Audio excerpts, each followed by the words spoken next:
Irene. Hola, ¿qué tal? Muy buenas tardes. Bueno, les doy una cordial bienvenida a todos y todas a esta entrevista del día de hoy. Vamos a estar charlando con la doctora Carla Oloco de Otto. Ella es juez de niñez, adolescencia, violencia familiar y género de la quinta nominación de Córdoba. Bienvenida, doctora. Hola, buenas tardes, ¿cómo estás? Muchas Muy gracias por la bien. convocatoria. No, por favor, un placer para nosotros. Bueno, Ezequiel Cook, que es abogado y además nuestro director de la revista de Niñez, Familia y Violencia de Género, va a estar manejando la entrevista. Nos están siguiendo también por Facebook, hay gente de todo el país que están saludando a través del chat. Eh, si les parece, damos comienzo, se va a ir sumando más gente, están un poco atrasados, pero quiero ser prudente con el tema del horario, porque bueno, hay gente esperando ya hace un tiempito. Si les parece, Ezequiel, damos inicio a la entrevista. Perfecto, perfecto, Irene. Hacemos así. Bueno, en primer lugar agradecerle a la doctora Oloco que muy gentilmente aceptó nuestra invitación.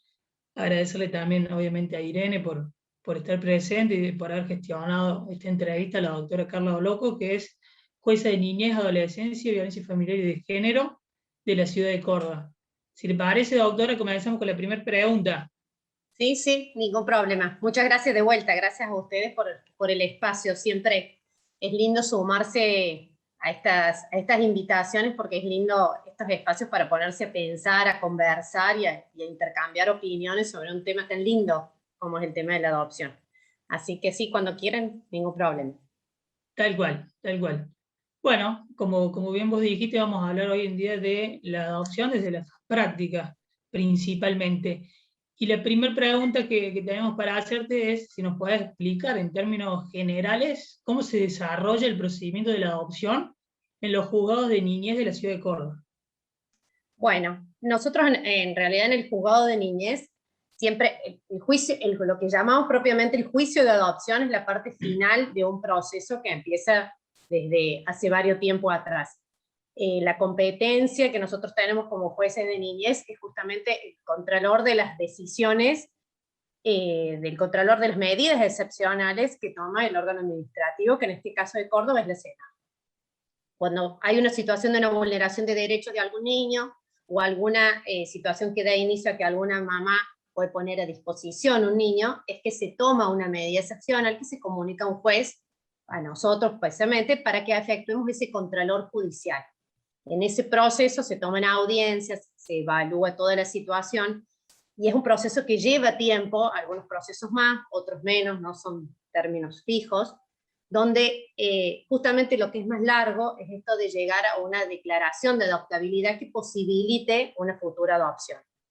Por ahí muchas veces se confunden las cosas, digamos, con lo que es el juicio propiamente de adopción, con lo que es este proceso anterior, que es todo este trabajo que se hace en forma, digamos, mixta, desde la parte administrativa y desde la parte judicial, para arribar a una sentencia de preadoptabilidad que acarree una privación de la responsabilidad parental de los padres y despeje, por así decirlo, y agote todas las vías que de que ese niño vuelva, esa niña o ese niño vuelva con su familia de origen. Una vez que está en esa situación de adoptabilidad, es cuando se empieza a trabajar justamente en miras a una futura adopción. Muchas veces esta adopción viene de la mano de ciertos de matrimonios que están anotados en los subregistros correspondientes y otras veces no. Pero justamente lo que más por ahí demanda tiempo y lleva mucho trabajo es esta primera parte, porque tenemos que ser muy minuciosos con este estudio que se hace de toda una familia, porque esta sentencia de adoptabilidad acarrea un cambio de estado, digamos, implica que no hay una vuelta atrás de un niño con una familia biológica, ni con sus padres ni con todo el grupo familiar biológico. Entonces es un proceso que demanda tiempo y en el que debemos ser muy cautelosos y muy cautos en esta situación, ¿no? Tal cual, doctora. Bueno, y ya entrando un poquito, luego de haber dictado esta declaración de preadoptabilidad que usted habla, tenido éxito en las guardas preadoptivas y ya metiéndonos medio que de cajón en esta demanda o acción de adopción, le quería preguntar cuál es la importancia que tiene para usted estos informes que elaboran los profesionales del equipo técnico de adopción, y de tu experiencia preguntarte si para vos ellos son vinculantes o no. A ver, como lo dije hace un rato, una vez que nosotros dictamos las sentencias de adoptabilidad, lo que se hace inmediatamente es poner a trabajar el equipo técnico de adopción. Muchas veces el equipo técnico que trabaja en la primera parte de este expediente, como lo dije al principio, es el equipo técnico de fuero, que nos auxilian en ese saber del que los jueces no tenemos conocimiento. Por eso son auxiliares de la justicia, y por eso son cuerpos técnicos especializados, tanto el cuerpo técnico del fuero como el cuerpo técnico de guarda y adopción. Una vez que está la sentencia de adoptabilidad, se empieza a trabajar con ellos, para que ellos, desde los saberes que nos auxilian a nosotros, porque nosotros manejamos la cuestión jurídica, pero hay cuestiones que nos exceden, más que nada tratándose de que estamos hablando de niños, y cada niño es especial, cada situación es particular, y cada caso tiene sus aristas diferentes.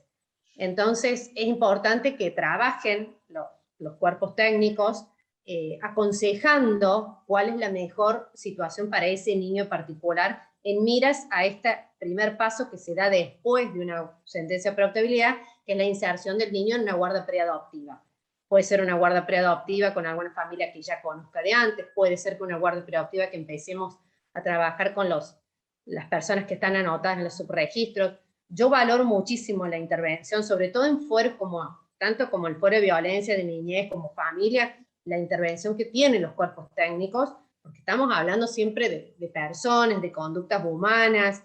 Entonces, justamente, los técnicos, las psicólogas, los trabajadores sociales que forman parte de los equipos, tienen saberes y experiencia, y nos auxilian a nosotros en cosas que realmente nos exceden porque no tenemos nosotros ese conocimiento.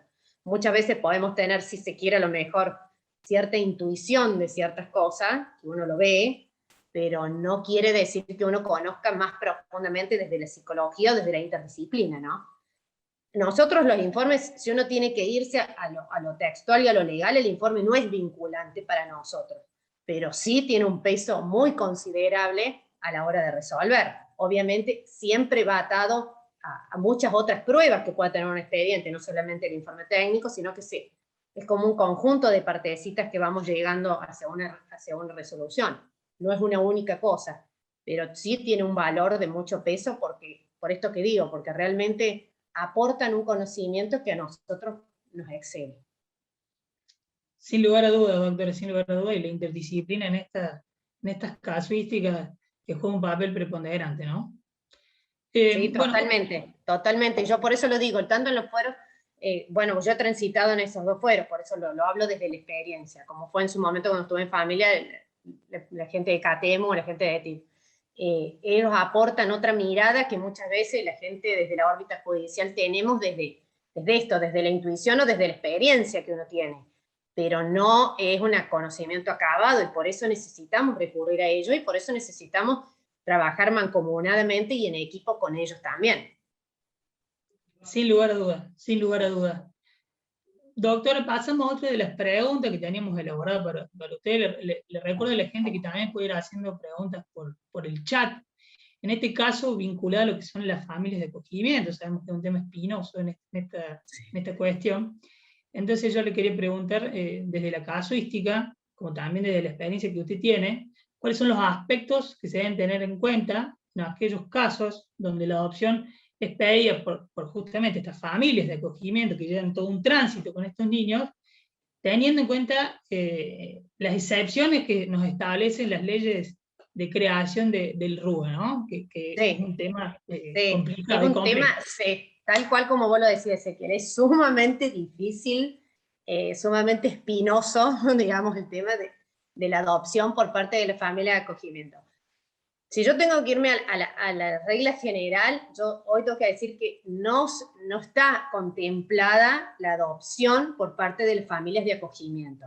La familia de acogimiento tiene una función que es justamente eso, ser acogimiento y tránsito, cuando los niños, sobre todo en el caso de los niños muy pequeños, donde no está prevista institutos ni institucionalización para esos niños pequeños, justamente porque lo ideal es que no esté en ese tiempo institucionalizado, sino que el tiempo que demanda llegar a una situación de adoptabilidad permanezcan en el seno de una familia, porque es mucho mejor para su desarrollo. Es sumamente, y en esto quiero ser clara, es sumamente loable la tarea que hace la familia de acogimiento, pero va orientada a otra cuestión, justamente a hacer esta especie de nexo entre la salida de una familia biológica y el tránsito a quien puede ser la familia adoptiva, su familia definitiva. Muchas veces esto, incluso de la familia de acogimiento firman declaraciones juradas que no pueden ser adoptivos, porque justamente la finalidad es otra. Y nosotros como jueces debemos ser garantes de también las personas que están esperando desde hace mucho tiempo en un subregistro, ¿no? Porque no hay que olvidarse eso. Yo entiendo muchas veces la situación de la familia de acogimiento que obviamente ellos tienen un niño y el niño se encariña y se forman vínculos, y es totalmente entendible la situación. Pero también tenemos que atender quienes están hace 3, 4 años esperando con mucha expectativa también, donde todos los años les piden papeles, donde todos los años tienen que renovar su documentación. También hay que atender esos otros intereses. Y uno como miembro de la judicatura tiene que garantizar que las leyes se cumplan. Y las leyes, como principio general, no permiten esta situación. Sin perjuicio de eso, obviamente, como lo dije hace un rato, hay casos puntuales que nos exceden. Y hay muchas veces, muchas situaciones, donde cuando nosotros, después de una sentencia de adoptabilidad, hacemos trabajar el equipo técnico justamente para que nos digan cuál es la mejor alternativa para el niño, muchas veces desde el mismo cuerpo técnico aconsejan la permanencia con la familia de acogimiento que lo tuvo. Eso ha pasado, pasa desde la práctica, es así, porque justamente por ahí los tiempos son muy largos. Entonces, cuando una familia biológica demandó mucho tiempo su estudio, puede haber recursos en el medio y un montón de situaciones, obviamente el niño forma vínculos y es entendible que eso pase. Creo que la excepción del registro no está prevista para las familias de acogimiento, pero sí está prevista para el interés superior del niño. Entonces, esa es la forma, digamos, donde uno a la hora de valorar cuál es la mejor situación para ese niño, también hay veces que la mejor situación para ese niño es que permanezca y no mutar esa situación donde ha encontrado un lugar que le brinde, obviamente, si son familias de acogimiento que están dispuestas a adoptar, ¿no? Que le brinde al niño la estabilidad que está necesitando. Por regla general tendría que decir que no se acepta, digamos, porque son personas que tienen que estar anotadas en el subregistro y que tienen que tener esa mirada que es en miras a la adopción. Pero hay casos que ha pasado, siempre sabemos todos que la práctica y la experiencia diaria nos excede a las leyes, porque es así, y hay casos que se ha dado donde ha habido familias de acogimiento durante 2 o 3 años, y que realmente después es muy difícil y que realmente le provocaríamos un daño al niño por tratar de hacer cumplir una cuestión de seguir la persona que sigue en el orden. Entonces ahí entra a jugar esta excepción, digamos, que permite la ley del registro, de valorar, más allá de la familia de acogimiento, valorar cuál es el mejor interés del niño. Ese es el punto. Si el mejor interés no es una cuestión de, yo siempre digo, no es una cuestión de ego, de uno propio, ni de nada, sino es una cuestión de valorar qué es lo mejor para el caso concreto. Muchas veces lo mejor para ese niño, para esa niña, nos lleva hacia esa familia. Y es así, y ha sucedido porque muchas familias han terminado en una adopción. Pero como siempre, hay que analizar el caso concreto. Y hay que siempre priorizar la regla, que es seguir el registro único. Pero bueno, muchas veces se presentan situaciones que nos exceden, ¿no? ¿Cuánto torna, digo, pensada compleja la situación y el factor tiempo en estas situaciones? Exactamente. ¿No? Ese es el punto. Bueno, si bien el código lo que trató es de justamente achicar un poco estos tiempos, muchas veces desde la práctica no es tan sencillo todo eso. Esta primera parte que yo dije en su momento de lo que significa trabajar con la familia biológica, por momentos, y no porque nosotros querramos nada más lejos de eso, se torna muy lento porque hay personas que no aparecen, porque es difícil encontrarlas, porque no tienen domicilio conocido, porque ya cuando estamos terminando un expediente aparece un tío para volver a evaluar. Nosotros obviamente quienes más quisiéramos que todo saldría más rápido, porque nos interesa eso, pero justamente hay veces que el tiempo, no podemos luchar contra eso, y el tiempo genera vínculos, y genera vínculos sanos y positivos para el niño, porque no son vínculos superfluos, el niño entra muy pequeño en una familia, con 1 año, con 2 años, y a lo mejor con el momento de resolver, si hubo una cuestión de una limitación de capacidad, a lo mejor estamos con 2 años de proceso. Entonces ya un niño de 4 o 5 años es muy difícil desarraigarlo de un grupo familiar que para él es su familia. Entonces, ahí entra a jugar cuál es el mejor interés para él, ¿no? Tal cual, doctora. Les recuerdo que nos están viendo también desde Facebook. Le quería comentar que está presente el doctor Julio Torres. Sí, lo vi, en esta mi entrevista. maestro. Así que le Uno de mis mandamos un grandes fuerte saludo al doctor. Sí, sabe lo que lo quiero. Es uno de mis grandes maestros. Me enseñó, junto con otros que tengo también, pero fue mi gran pilar en mi vida. Siempre digo que mi carrera no hubiera sido la misma si no lo hubiera conocido a él. Siempre se lo agradezco. Lo quiero, Julio. Sabe que le debo gran parte de mi carrera, de la vocación que me transmitió. Además de todo lo que es como profesional, una gran persona el doctor. Ay, es excelente, no digo más porque si no me voy a emocionar, como para mí ha sido como, bueno, pero lo quiero, sabe que formó parte de mi carrera y son esas personas que me marcaron a fuego la vocación, y uno cuando tiene vocación y ganas de hacer cosas, todo el resto sale, pero bueno, eso es lo que uno marca, y después ponerse a estudiar, ponerse todo eso lo podemos hacer, el tema es que uno lleve una marca por ahí de lo que uno quiere hacer, y él nos transmitió todas las que forman parte de ese grupo tan grande, tan divino que recordamos siempre, donde hoy muchas somos juezas, muchas somos asesoras, muchas se fueron fiscales, o sea, de ese grupo siempre nos reíamos, yo lo cargaba porque decía que había sido un semillero de talentos, habían salido un montón de ahí, pero es porque en el fondo nos marcó a todas en la vocación de lo que nos gustaba hacer. Seguro, tal cual es así. Bueno, pasamos ahora a otro tema espinoso también, ya en el punto de ebullición de la entrevista. Y quería consultarle qué opina o cómo se sanea un procedimiento que empezó con una entrega directa, ya sea tanto antes como después de la entrada en vigencia del actual Código Civil, a los fines de que se pueda culminar esa situación irregular en este momento, después del Código, antes no irregular, en una adopción. Bueno, sí, es un tema complejo, porque a pesar de que el Código nuevo, o sea, prohibió el tema de la entrega directa explícitamente, es una situación que se sigue dando, digámoslo así.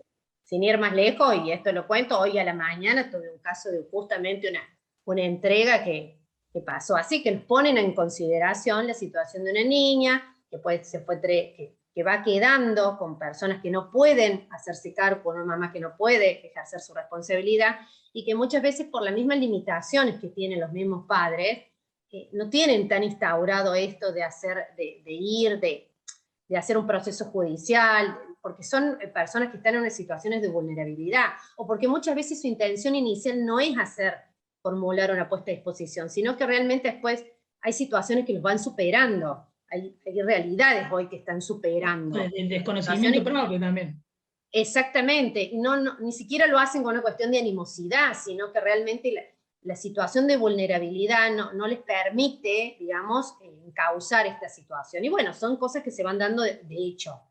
El procedimiento para sanear estas cuestiones es esta situación que me ponen en consideración a mí, ponerla en consideración a la SENAF, para que justamente ellos hagan esta primera parte, que si en su momento no se adoptó una medida de tercer nivel por distintas circunstancias, aparte porque a lo mejor el niño, si estuvo en una entrega directa, tenía sus derechos esenciales, no estaban vulnerados, porque estaba siendo cuidado. El tema es que no estaba en su centro de vida, no estaba junto con sus progenitores. Entonces, justamente el órgano administrativo, al ponerle en conocimiento esta situación, tiene que empezar a estudiar cómo ha sido esta situación, cómo ha sido esta entrega, cómo ha sido fue quedando ese niño en ese hogar donde no son, por ahí son tíos, son familiares, por ahí son hasta vecinos, cómo fue que llegó, y si no hay nadie más de la familia extensa que pueda darle los cuidados que necesita. En esos casos, ya se tendría que formalizar, y de comprobarse esa situación, debe formalizarse una medida excepcional y que empiece a intervenir un juez de niñez para controlar esa medida y dar inicio al proceso. Es decir, es como traer una situación irregular a la regularidad. Pero por la ley nuestra, nosotros los jueces no podemos traerla a la regularidad nosotros, sino que debe entrar siempre primero por el órgano administrativo. Y ellos elaborar ese dictamen de medida excepcional, configurarlo dentro de una medida excepcional y someterlo a la consideración del juez. Obviamente que la entrega directa sabemos que es una situación, como lo dije hace un rato, que más allá de que haya una prohibición del código, se sigue dando porque va pasando por múltiples factores, pasa. Obviamente que no es lo aconsejable, sino lo aconsejable es que si ya hay una intención de poner a disposición, esto se empiece a trabajar desde el inicio, ¿no? Pero bueno, muchas veces la intención o el desprendimiento, si se quiere, de los niños del lado de sus padres surge con posterioridad, o empieza a surgir con pequeñas horas en un día que se lo van dejando a determinada persona, y situaciones que se van consolidando en el tiempo, ¿no? No es lo que era la intención primera. Pero el tema es traer ese niño al sistema y a la legalidad para justamente poder controlar y que esté en todos los requisitos cumplidos, ¿no? Sin lugar a duda, doctora. Bueno, pasando a la pregunta número 5, ya en la mitad de la entrevista, que quería consultar para usted qué aspectos resultan dirimentes o trascendentales para resolver aquellas actuaciones en donde alguno o alguno de los miembros de la familia extensa, los que están contemplados por ley, expresan su deseo de adoptar a un niño o niña, y la progenitora, quien presenta limitaciones de salud mental, que suele ocurrir, se niega a la adopción, y ese niño o niña no deja clara su postura en esa situación, lo cual podría facilitar un poco más la situación. Sí. A ver, las cuestiones de los progenitores con limitaciones de capacidad o con problemas de salud mental es una cuestión sumamente compleja, y como lo dije hace un ratito, es una de las cuestiones que más tiempo nos demoran para resolver, justamente porque ahí nos empiezan a atar a nosotros a otra sede, que es que se haya resuelto una cuestión de limitación de capacidad en un proceso civil, cuestión que con las situaciones tan vulnerables de los padres se nos hacen muy difíciles muchas veces arribar a esa figura que es de un curador para que pueda tener sus derechos garantizados. Esa parte es la que más, como vuelvo a decir, es la que más tiempo nos demora y la que más nos traba por ahí, porque el fuero civil no va en consonancia con los tiempos que tenemos en niñez, ¿no? Entonces, ¿hasta cuándo pesan los derechos de los niños? ¿Hasta cuánto pesan los derechos de los padres? Eso es como siempre la pugna que tenemos entre los dos. Nosotros queremos resolver y ellos no quieren restringir, porque los padres con problemas de salud mental también son vulnerables y es entendible, pero a nosotros nos corren, digamos, el interés del niño en esto. En niños que se afianzan en grupos familiares, en niños que hay que resolver la situación para que empiecen a tener un grupo familiar definitivo.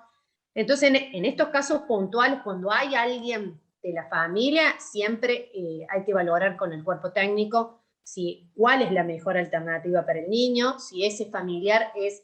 Porque, a ver, el tema de la familia y de la familia extensa no es que haya, es cuántos de esas familias extensas están en condiciones de cuidar y proteger a un niño. Y como yo se lo digo a veces, no es solamente quererlo, es erigirse en un referente de cuidado y protección, porque afecto y cariño tenemos todos, pero no pasa por ahí solamente esto. Esto pasa por ejercer la responsabilidad de un niño pequeño o de un niño no pequeño, pero con un montón de situaciones. Entonces, ¿cuán estoy dispuesto a hacerme responsable de esta otra persona? No es solamente que en un grupo familiar haya aparecido un tío, un abuelo, un cuñado que se pueda hacer cargo, que quiera, perfecto. Bueno, estudiémoslo y vemos si realmente puede, porque muchas veces no es una cuestión solamente de querer, sino también de tener las posibilidades físicas, mentales, materiales, morales para ejercer ese cuidado. Hay que hacerse responsable, digamos, hay que ejercer ese rol en la práctica. No es solamente tener uno más, ni porque yo tengo uno, tengo otro, o sea, no. sino hay que estudiar y ver si esa persona que surgió es la mejor alternativa, ¿sí? Y está en condiciones de brindarle el cuidado y la protección que merece, justamente. Muchas veces cuando pasa esto que tenemos, que son niños pequeños, no tenemos esta posibilidad de preguntar, o hay una negativa cuando son niños o adolescentes más grandes y hay una negativa, justamente hay que trabajarlo desde los espacios interdisciplinarios para conocer cuál en este caso es la mejor alternativa para él. Muchas veces hay una negativa primera y después las cosas terminan, digamos, surgiendo de otra manera, porque muchas veces los niños están como en una situación de no ante una situación que los excede o que no pueden ubicarse en un lugar o en el otro, porque quieren estar con una mamá, pero hay una mamá que tiene una limitación de capacidad y muchas veces ellos no lo entienden, porque las personas que tienen limitación de capacidad no es que le provoquen un daño, es que no pueden, no es que no quieren. No, hay una cuestión de que son dos vulnerables. Entonces son casos sumamente delicados y sumamente difíciles de resolver en cuanto a los tiempos también, porque no avanzan tampoco los tiempos que nosotros quisiéramos. Por eso, vuelvo a lo mismo, considero sumamente importante valorar también, bueno, la edad del niño, valorar el aporte de la interdisciplina para justamente ver cuál es la mejor alternativa en el caso concreto. Seguro, seguro, seguro. Sí, volvemos un poco a repetir que la interdisciplina en estas situaciones complejas es fundamental, es muy importante para ustedes. Totalmente. Sí, totalmente. Incluso la interdisciplina, cuando se tienen que hacer informes técnicos y hay una presencia y una cuestión de limitación de capacidad, ¿no? Porque también se trabaja la interdisciplina desde ese lado, desde las pericias que se le hacen a esos papás, para ver hasta cuándo pueden comprender, no pueden comprender, o qué capacidad de respuesta pueden dar, digamos, en esa situación. Tal cual, tal cual. Doctora, ahora le iba a llegar a una de las partes más neurálgicas que tiene, a mi entender, el juicio de adopción, que es la audiencia. Y sobre ese punto le quería preguntar qué aspectos o cuestiones le resultan fundamentales a usted en la práctica interrogar para resolver el caso, tanto a los niños y niñas como a su vez a los pretensos adoptantes. Bueno, la audiencia es la parte más linda del juicio de adopción. Yo siempre digo que siempre nosotros, que somos, bueno, por eso hablaba del doctor Torres recién, nosotros que venimos de los juzgados de prevención de toda la vida, en ese momento en los juzgados de prevención trabajábamos todo lo que era, se trabajaba todo lo que era llegar hasta la declaración de desamparo en ese momento, y después hacíamos el trámite de la guardia preadoptiva, y cuando había que dar la adopción, el pendiente se iba a los juegos de familia. Y siempre nos quedábamos como ahí, como que nos hubiera gustado, digamos, hacíamos todo el proceso y nos faltaba lo último.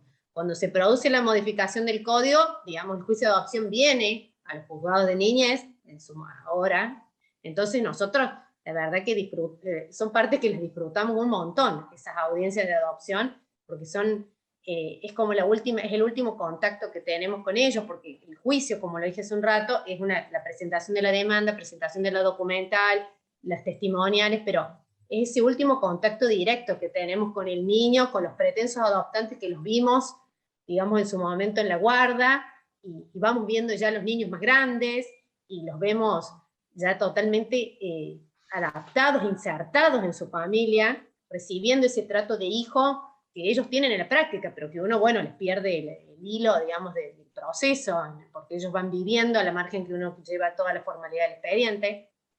Son muy lindas las audiencias de adopción, siempre nos emocionamos todos, sacamos fotos, la verdad que es un momento hermoso porque es para ellos el día final, es como si fuera un parto, más o menos, donde se consolida esta situación de ser hijo, ¿no? En los papeles, más allá de que uno lo es en todos los días, en el día a día.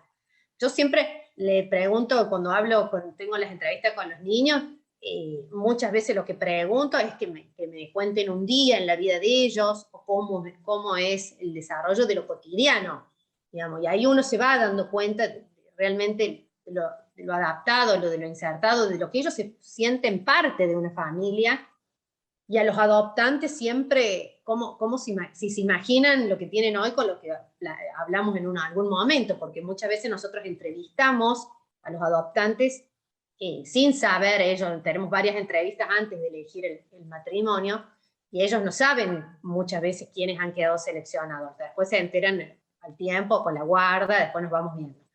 Y realmente yo muchas veces les digo que yo me imaginaba esa situación que veo en la adopción, me la imaginaba en mi cabeza cuando les llamaba, pero verlo ahí, y ahí ellos también, ellos te cuentan que era lo que ellos soñaban, con esta consolidación de la familia es muy positivo.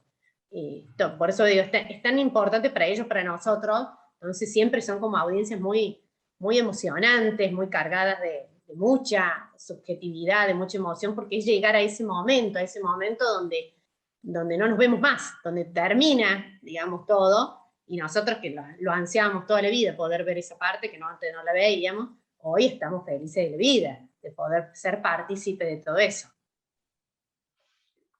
Recordemos, Doc, que como está viendo gente de todo el país, que en la ciudad de Córdoba tenemos desdoblado, por un lado los juzgados de niñez y por el otro lado los juzgados de familia. Sí, nosotros tenemos tenemos competencia específica en niñez, en materia de control de legalidad, en violencia familiar y en violencia de género. Y por otro lado, están los juzgados de familia que trabajan las cuestiones que tienen que ver exclusivamente con todo lo que es las cuestiones de la responsabilidad parental, y ya es un trámite ordinario y tienen otros procedimientos. Actualmente los juzgados de familia, la adopción que tienen es justamente la adopción por integración, pero no la adopción de los casos que devienen, digamos, de controles de legalidad y de guardas preadoptivas de los niños, que en esos casos, esas adopciones sí las trabajamos nosotros en el juzgado de niñez, de las competencias específicas. Pero sí, Córdoba es la única provincia que tiene desdoblada la competencia. Buenísimo, doctor. Le recordamos a los asistentes que pueden ir haciendo preguntas en el chat, que seguramente tienen que tener varias. Bueno, ahora vamos a hacer otra de las preguntas que tenía, es capaz no lo más agradable, pero pueden suceder estas situaciones, y le quería preguntar cómo responde la magistratura al respecto. Puntualmente, ¿cuál es la respuesta procesal en aquellos casos donde se resuelve no hacer lugar a una demanda de adopción, por ejemplo? Bueno, afortunadamente, o por lo menos yo desde que soy juez, son los menos. No he tenido, por suerte, tener que inadmitir una demanda, ¿no? La demanda de adopción se tiene que presentar con una serie de formalidades, se deben haber cumplido los requisitos que prevé explícitamente el código en cuanto a la legitimación, digamos, para entablar la demanda, en cuanto a requisitos de fondo y de forma que tiene que tener la demanda de adopción, en cuanto a documentación que se tiene que acompañar. Justamente el trámite, la inadmisión de la demanda, como leo, es poco común, por lo menos yo no lo he visto, porque incluso nosotros cuando no presentan cierta documentación, la admitimos sujeta a que nos acompañe la documentación. O sea, tratamos de no hacerlo, ¿no? Porque siempre uno trata de miras de ir para adelante y de favorecer y de que las cosas vayan saliendo, ¿no? No de poner trabas formales, por así decirlo, pero sí son cuestiones que sí se tienen que sanear, obviamente, en el transcurso del juicio.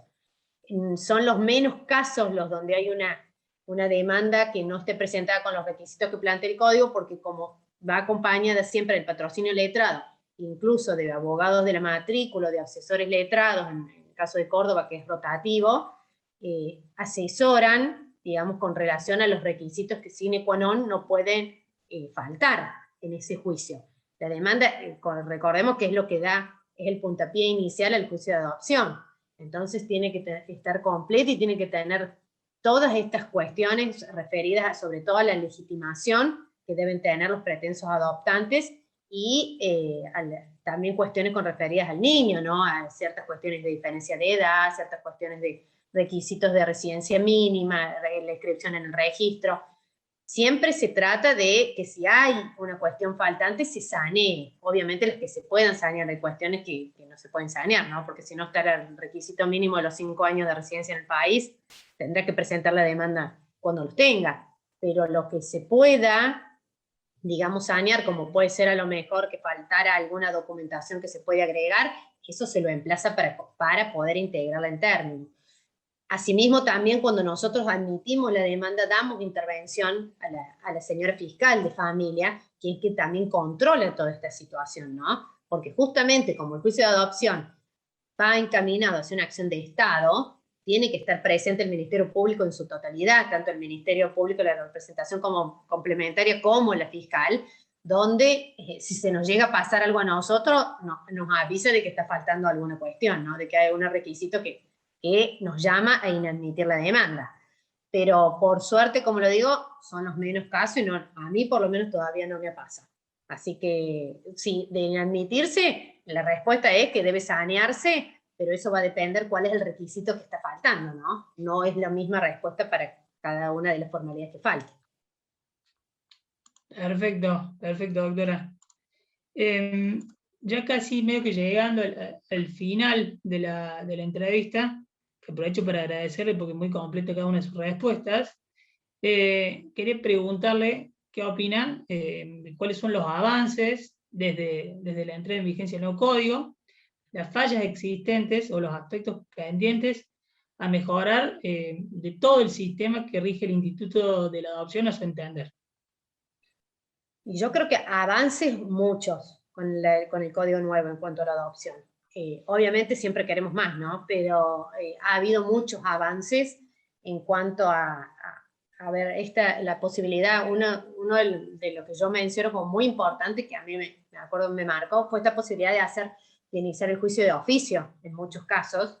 Nosotros, los juzgados de prevención, teníamos muchos expedientes que a lo mejor quedaban en guardas preadoptivas y que la gente por ahí no iniciaba el trámite de la adopción. Esa posibilidad de poder incoarlo, no solamente a petición de parte, sino de oficio del tribunal, me parece muy positivo para regularizar situaciones. Me parece muy positivo. El consentimiento que se le requiere a los niños de más de 10 años de su propia adopción, sin perjuicio de que siempre se los escuchó, quizá no era esta cuestión de pedirle el consentimiento expreso, ¿no? Pero siempre la adopción de un niño de esa edad siempre estuvo resguardado su derecho a ser oído. Hoy se requiere su consentimiento expreso, me parece sumamente positivo. La adopción a la carta, digamos que prevé el código nuevo, esto de poder ir viendo según cada caso en particular, me parece un avance muy importante, porque no todas las situaciones son iguales, porque la adopción, esto de permitir dar una adopción plena, menos plena, es sumamente importante porque a lo que tiende esto es a sumar, ¿no? Hay una cuestión con la adopción que uno siempre lo vemos por ahí, se lo ve desde afuera como si fuera un fantasma de ciertas cosas y no sé, y un niño que no lo ves nunca más, y no es así. Entonces, hoy el código permite que el niño sea insertado con sus pretensos adoptantes y con su familia definitiva, y siga conservando los vínculos con la familia biológica que a él le sumen, le repercuten y le sean positivos. Y eso me parece muy importante porque también es como que, en cierta parte, parece que acá tapa ciertos miedos que había con respecto a la adopción, de que el niño era adoptado y no se lo veía nunca más, y vaya a saber qué era, y no sé, nunca más se supo de él. Un poquito el artículo C21 del Código Civil un poco va en relación con lo que vos estás diciendo. Exactamente. Entonces a mí eso, cuando uno lo habla, incluso me ha pasado con personas que ponen a disposición los hijos, o me ha pasado cuando uno flexibiliza esto y hacemos ver que puede ser el día de mañana una adopción simple, donde conserve sus vínculos con sus hermanos, donde conserve los vínculos que son positivos para el niño, y que esos vínculos y todo lo que sea sano para el niño se va a mantener, porque a nosotros nos interesa el interés del niño, no nos interesa el interés de ninguno de los adultos involucrados, nos interesa lo que le sume al niño, y si al niño le suma seguir teniendo vínculos con hermanos, le suma seguir teniendo vínculos, hasta incluso yo he resuelto una situación de adoptabilidad donde en cierta manera le conservé el vínculo con una mamá, con una limitación de capacidad. Y son cuestiones de esto de ir dando un paso adelante, desmistificando ciertas cosas, porque hay muchas veces que cierto y en su medida y resguardado es positivo para los niños conservar estos vínculos o mantener algunos que están existentes. Entonces, esa posibilidad que dio el código, esa facultad que le da el código a los jueces de valorar la adopción simple y plena y analizar el caso concreto, me parece sumamente positivo. Fallas y cuestiones a cambiar, obviamente, un montón. Yo siempre digo que para mí, bueno, obviamente que fue positivo, pero que siempre va a faltar, ¿no? Habría que, yo siempre digo, achicar un poco más los plazos desde el lado de esta primera parte, que es el trabajo con la familia biológica. Sobre todo en casos donde se ha repetido varias veces la misma situación. Entonces como que para mí habría que ahí avanzar un poco más rápido con las cuestiones de limitación de capacidad, avanzar un poco más rápido con personas ausentes que por ahí no son tan ausentes, porque dan vuelta. Nuestros ausentes no son los ausentes del Código Civil, sino son los ausentes que muchas veces están en situación de calle, no son. Entonces habría que achicar plazos de ahí justamente para ir más rápido en otro sentido, ¿no? Pero siempre miras al niño, más allá de lo que uno quisiera. El niño es quien necesita consolidar sus vínculos en una familia que le brinde lo que él se merece, ¿sí? Tal cual, tal cual. Toc, le comento que ahí ya los asistentes empezaron a hacer preguntas. Acá me hace uno de los asistentes me pregunta por mensaje directo, quería preguntar cómo ve la doctora la posibilidad que se empiecen a cumplir los plazos del nuevo Código Civil y Comercial de la Nación, del artículo 607, inciso C, de 180 días, y los 45 días del inciso B del mismo artículo 607. Sí. Por eso, justamente, a ver, el tema del cumplimiento de los plazos tiene que ver con muchas cuestiones también. A ver, nosotros al tener este sistema mixto, digamos, de una cuestión administrativa y judicial, no somos los jueces los únicos que intervenimos en la cuestión. El cumplimiento de los plazos va atado a eso también, porque al haber un trámite mixto, nosotros no podemos solicitar a otra dependencia informes, pero nosotros no manejamos el tiempo de una órbita administrativa que pertenece al Poder Ejecutivo, ¿sí? Nosotros somos parte del Poder Judicial y podemos requerir informes en plazo, pero muchas veces no se nos da esa respuesta que uno pide. La parte que nosotros honestamente manejamos y que estamos solos, que es el juicio de adopción, los juicios de adopción se tramitan muy brevemente. Lo que hay mucha pérdida de tiempo o mucho paso del tiempo, si se quiere, es en el trámite previo hasta llegar a una declaración de adoptabilidad. Son muchos factores que pasan justamente que donde el tiempo transcurre.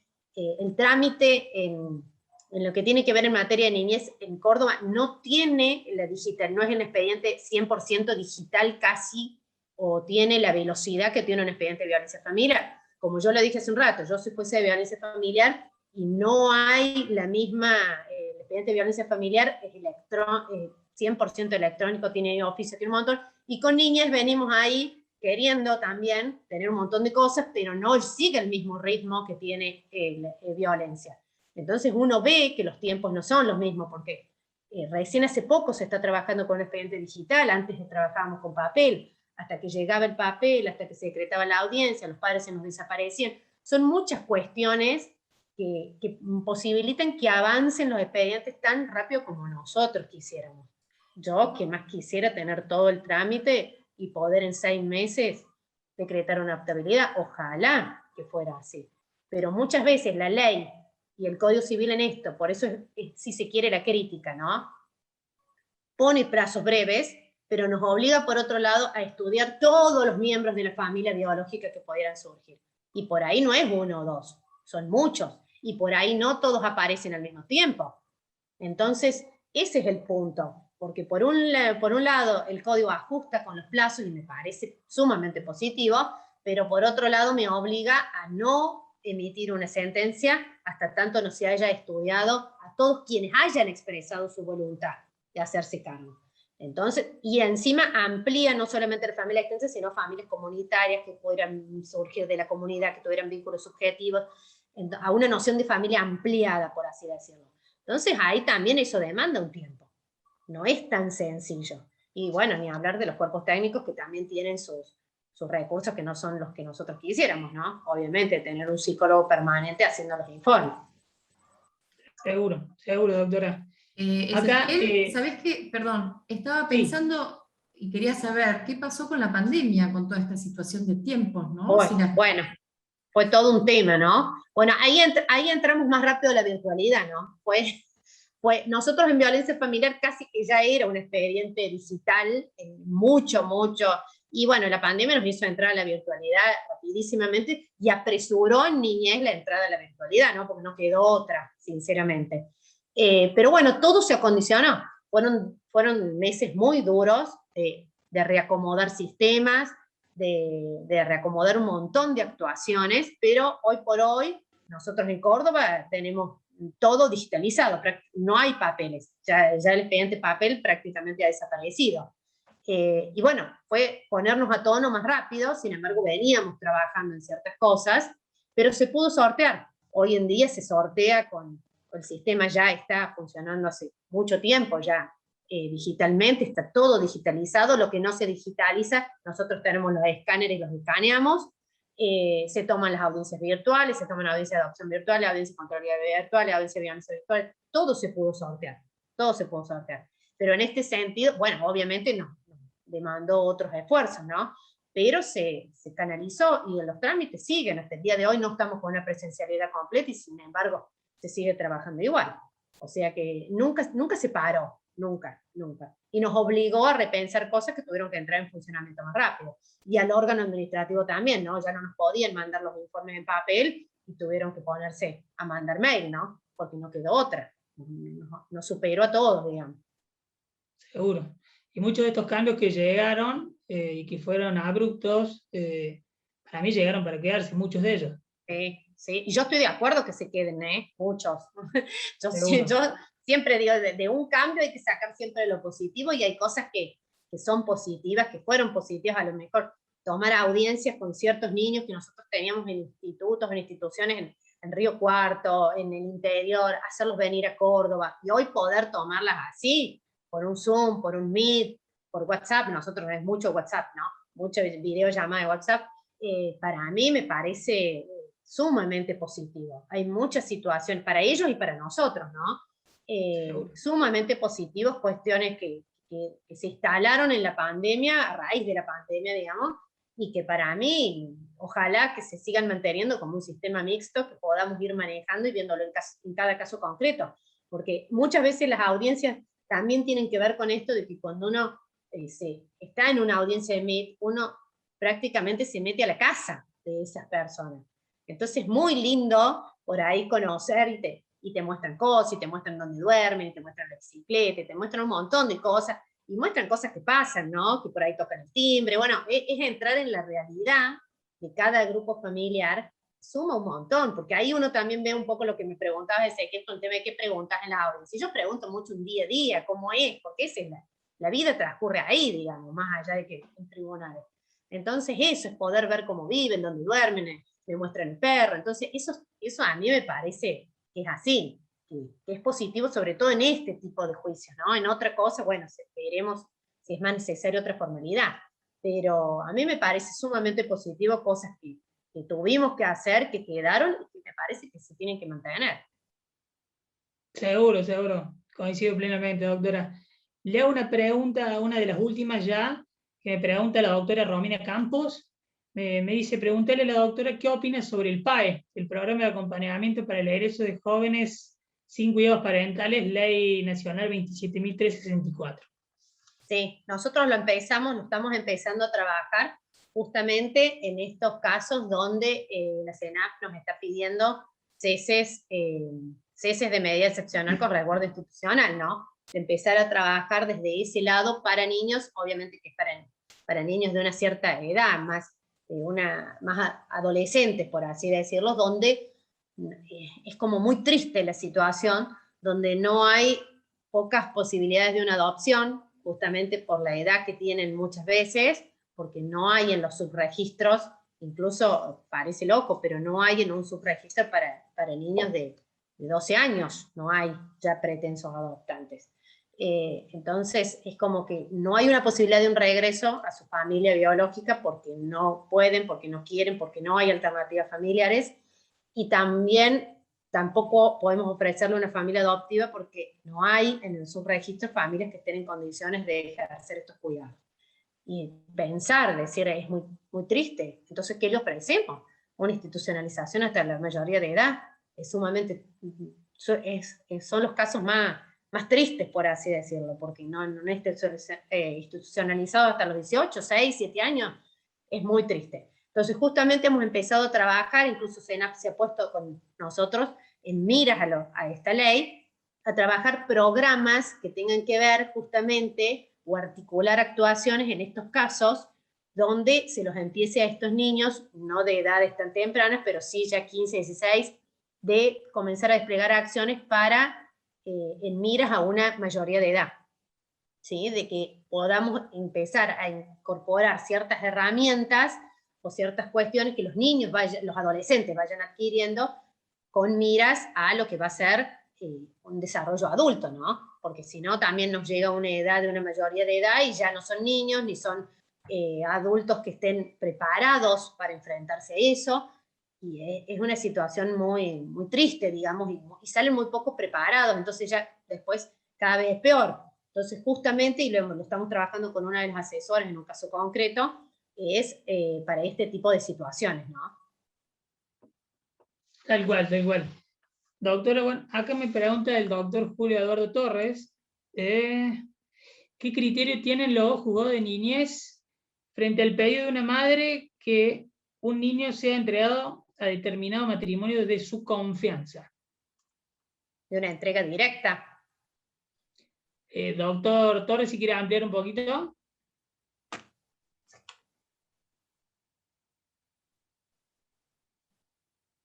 Está con el micrófono apagado, Sí. doctor.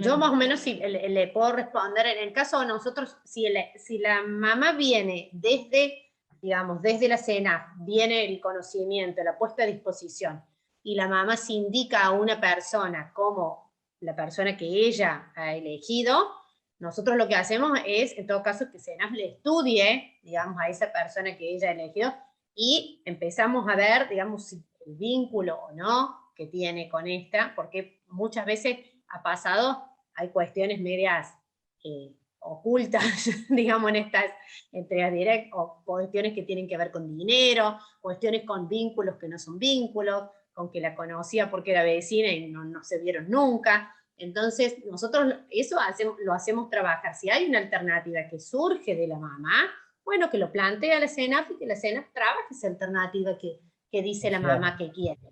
Perdón, ¿me escuchan, no? ¿Me escuchan Sí, ahora? Julio. No, la pregunta mía era un poco la entrega directa de la mamá con personas de su confianza, ya sea vecino o un pariente directo. ¿Se sigue exigiendo lo que cuando yo me jubilé hace 6 años atrás, que se presente a la CENAF, o puede ir directamente un juez de niñez a plantear este pedido de consentimiento a favor de determinada persona, aunque no esté inscrito en el registro? No, nosotros lo que hacemos, que justamente era lo que le comentaba, hoy me entró un caso parecido de una niña de 4 años que fue quedando, no sabemos, eso es lo que dicen la gente, pero no tenemos la voluntad de la mamá. Sin embargo, el trámite va a la CENAF. O sea, Vale, siempre. Tiene que entrar, digamos, la CENAF, es que tiene que hacer ese primer abordaje y que aborde esa situación para ver si lo configura a la situación esa en una medida excepcional. Una vez que la configure, si es que es así, bueno, me volverá el expediente a mí en otro marco, así, elevándome un dictamen. Puede ser de que esa niña esté en condiciones de adaptabilidad o de... El consentimiento materno, como era antes cuando recién empezamos a trabajar como jueces de menores, donde era un recién nacido, ya no existe más. La madre no puede por su cuenta, no se ha modificado, no hay jurisprudencia sobre eso en los últimos 5 años, de que una mamá puede entregar a una persona de su confianza con nombre y apellido, que No. ella lo elija. No se puede, no hay jurisprudencia No. sobre eso. Bueno, No. Lo que sí he visto en algunos casos, incluso hay una sentencia de la doctora Togali, que creo que está publicada en la actualidad, sí, donde la mamá incluso no indica a una persona, sino que dice que no quiere que nadie de su familia lo tenga. Claro. O sea, ella no quiere, renuncia a su responsabilidad parental y tampoco quiere que le digamos a nadie de la familia, que no avisemos a nadie, porque es su autonomía de la voluntad, y en el marco de su autonomía de la voluntad, ella no quiere volver a tener contacto con este hijo, sí, que sea entregado a una familia del registro, porque si queda en el marco de la familia, lo va a seguir viendo, de alguna manera, y ella no quiere verlo. Entonces, eso sí se ha planteado, y hay una sentencia muy linda que sacó la doctora Togal hace un tiempo, donde valora la opinión de la madre en ese sentido. Y le hace... Exactamente. Valora y hace primar el principio de autonomía de la voluntad, de autodeterminación de la persona, justamente, y entrega el niño convoca el registro, digamos, para que sea adoptado por un familiar, para algún pretenso adoptante del registro. Perfecto, Pero gracias. sí, pero, y sí, ha habido varios, incluso también hay veces que no nos quieren decir ni siquiera quién es el padre, para que tampoco vuelvan a tener ningún contacto. También nos ha pasado. Pero bueno, ahí se valora, digamos, esa manifestación de voluntad. Y si hay una manifestación de voluntad de alguna persona en concreto, se manda para que lo valore SENAF a ver si realmente puedan ver qué tipo de vínculo hay, ¿no? Si hay vínculo o no hay vínculo, o cómo es la situación. Claro, Seguro. Ya, sí, reconozco que va a ser una de las últimas preguntas en serio, porque podríamos estar toda la tarde, porque está muy, muy interesante la charla, el conversatorio, diría yo, para hacerlo más informal. Pero acá me parece una pregunta que hace la doctora Sofía Girón interesante para hacerte, y me pregunta si hay jurisprudencia respecto a la adoptabilidad por parte de referentes afectivos. Hay juzgados que decretaron la inconstitucionalidad del 611. Sí, sí. Sí, hay jurisprudencia en ese sentido. Referentes afectivos de entregas directas. ¿A eso nos estamos refiriendo? Sofía, ¿querés ampliar un poquito por el audio? Supongo que se refiere a eso. Sí, me dice una afirmación en referencia a la pregunta anterior. Sí, ha habido jurisprudencia en ese sentido, pero por eso digo, siempre ante estas situaciones hay que hacer valer, digamos, que la situación la estudie la interdisciplina, porque muchas veces a través de una entrega directa hay una situación de vulnerabilidad, hay una situación que es sumamente loable de la familia que se hace cargo, y hay otras veces que no. A mí me ha pasado casos donde ha habido incluso hasta dinero de por medio o reconocimientos paternos truchos, por así decirlo, que no eran. Me ha pasado. Sí. Terminamos comunicando antecedentes al fiscal, ¿no? Entonces, hay que averiguar la situación para que SENAF haga este abordaje, pueda despejar esta situación si realmente es así, y qué intereses hay fuera de todo esto, porque uno puede no conocerlos, y una vez que SENAF enmarca esa situación, de hecho, en un marco legal, ahí entra al contralor de los jueces, donde también podemos hacer trabajar los equipos técnicos nuestros, ¿no? Obviamente cuando también nos quedan dudas, porque hay veces que si el informe de SENAF no está lo completo que nosotros queremos que esté, o no nos da la seguridad que nosotros queremos, damos intervención al cuerpo técnico nuestro para que efectúe ese abordaje también. Perfecto.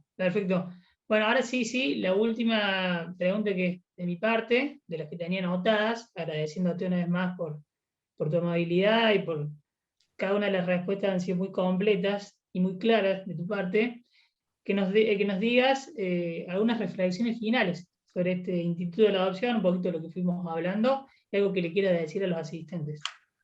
No, yo como reflexión final, y si por ahí lo pienso, obviamente que hay un montón de cosas para cambiar, se ha avanzado mucho en lo que es adopción, hay muchas cosas para cambiar. Nosotros todos, los jueces, estamos dispuestos a cambiar lo que haya que cambiar, por lo menos en Córdoba, y para avanzar más rápido. Siempre tenemos en miras eso, porque todos tenemos la vocación de servicio en el sentido de niñez y de poder avanzar en estas cuestiones que tanto nos preocupan. Tenemos esa capacidad para poder, si hay que modificar algo, modificarlo, no tenemos ningún problema. La adopción es un tema que a mí nos interpela y te llama como a desconstruir ciertas cosas y ciertos miedos. Yo el otro día veía por la campaña que está haciendo el Poder Judicial, que me parece espectacular, lo que está haciendo en materia de adopción, justamente de poniendo las cosas por su nombre, poniendo esto de la adopción, de que no todo es el bebé chiquito, hermoso que uno se imagina, sino hay niños grandes, hay niños con problemas de salud, hay niños con problemas cognitivos, hay grupitos de hermanos, hay niños más grandes, y que muchas veces hay mucho miedo y no nos animamos, y hay gente que no se anima por un montón de temor y por cosas que se dicen a dar ese paso. Y una vez que uno tiene esa experiencia y que lo puede vivir en las audiencias, la gente cuenta que realmente le cambió la vida a ellos y a un niño. Entonces hay que animarse por ahí a dar, digo, en este mes de agosto, que es el mes de la infancia, hay que animarse a ciertas cosas en pos de darle a los niños lo que se merecen, que justamente esa es la función, es esta institución que tiende a brindar lo que no pudo recibir en su familia de origen.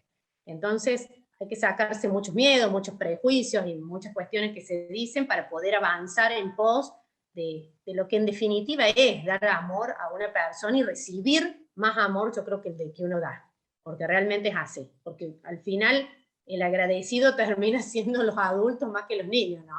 Pero el otro día justamente lo veía a raíz de la charla que han hecho esta campaña y que me parece que están llamando justamente a la reflexión y a la convocatoria pública, porque muchas veces nosotros tenemos niños de 12 años que nos dicen no hay nadie en el registro. Yo le digo, no puede no haber nadie. ¿Cómo puede ser que no haya nadie? Si uno escucha por la televisión un montón de cosas, entonces hay que flexibilizar ciertas cosas y quitarnos ciertos miedos, que cuando uno ve gente que se anima a hacerlo, les ha cambiado la vida. Les ha cambiado la vida a los niños y les ha cambiado la vida a los adultos. Entonces, eso es como lo último que me queda pensando, digamos, en este tema, que es tan lindo, digamos. Y con el que falta avanzar, obviamente, pero obviamente seguiremos en este camino, porque nosotros queremos avanzar también. Totalmente, totalmente. Bueno, desde ya agradecerte un montón por todos los conocimientos que nos has dejado. Bueno, acá llegan algunos mensajes. Excelente lo de la doctora. Acá me parece un mensaje que resume la entrevista de hoy. Excelente la entrevista, profundamente agradecido. Y así es que creo que estamos todos los asistentes en el día de hoy. Así que, bueno, Irene, si te parece, vamos cerrando. Sí. Doctora, muchísimas gracias. Bueno, gracias a ustedes. No, yo he agradecido a ustedes por la confianza. Como siempre digo, cada convocatoria es un voto de confianza. Espero serle útil. Siempre estoy a disposición porque a mí siempre me gusta sentarme a charlar de estas cosas. La verdad que me encanta. Me encanta, y si uno puede sumar un granito en algo lo que sea, en alguien que desconozca a alguien, en algo que tenga una duda, en algo que lo que sea, siempre vamos a estar a disposición, desde estos espacios y desde lo institucional, obviamente. Esa es la idea. Bueno, muchísimas gracias. Muchas gracias. Gracias, Ezequiel, y gracias a todos por participar. Los esperamos en próximas entrevistas. Gracias. Hasta luego. Buenas tardes. Hasta luego. Buenas tardes.